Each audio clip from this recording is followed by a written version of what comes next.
नमस्कार, मायलिक ब्लॉग या यूट्यूब चॅनलमध्ये तुम्हा सर्वांचे खूप खूप स्वागत. आज आपण बघणार आहोत पनीर मोमोज कसे बनवायचे. लहानांपासून मोठ्यांपर्यंत सगळ्यांनाच आवडतील असे हे पनीर मोमोज. हे अगदी आपण घरच्या घरी बनवू शकतो. बाहेर जायची काहीच गरज नाही आहे. तुम्हाला फक्त हा व्हिडिओ शेवटपर्यंत बघायचा आहे. छान छान रेसिपी शिकून घ्यायची आहे आणि छान छान आपल्या घरातल्यांना खाऊ घालायचं आहे. तर यासाठी मी इथं घेतलेला आहे कोबीज बारीक चिरून घ्यायचा. त्याचसोबत कांदा, लसूण हे सगळं आपल्याला घ्यायचं आहे. त्यानंतर मी इथं पनीरचा क्यूब घेतलेला आहे. तो थोडासा बारीक करून घ्यायचा आणि मुलांना जे आवडेल स्टफिंग ते तुम्ही आता आपण यामध्ये घालूयात थोडे मसाले.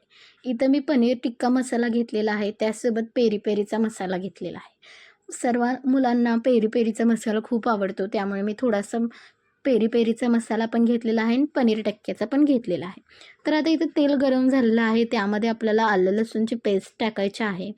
त्याचसोबत कांदा टाकून हे छान परतून घ्यायचं आहे.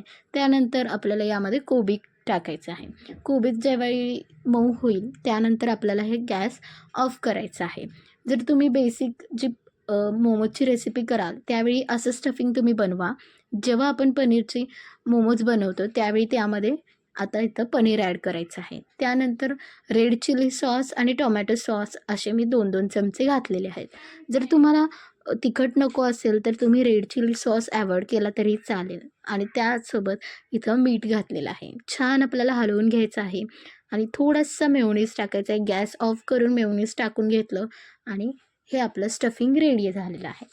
इथे मैद्याचा डो तयार करून घेतलेला आहे. तुम्ही गव्हाच्या पिठाचा पण घेतला तरीही चालेल. तर इथं आपण घेतलेलं आहे छोट्या छोट्या पाऱ्या लाटून आणि त्यामध्ये आपल्याला स्टफिंग भरून घ्यायचं आहे. स्टफिंग जास्त घालायचं म्हणजे मोमोज पण आपले छान टेस्टी लागतात आणि अशा पद्धतीने मी शेप देऊन घेतला. तुम्हाला कोणता आकार द्यायचा असेल तर तुम्ही तो देऊ शकता.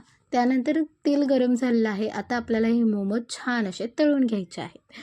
दोन्ही साईडने मस्त असे तळून घ्यायचे मोमोज आणि खूप छान टेस्टी लागतात. आता तुम्हाला बाहेर जायची काहीच गरज नाही. घरच्या घरी इतके सुंदर टेस्टी मोमोज तयार होतात.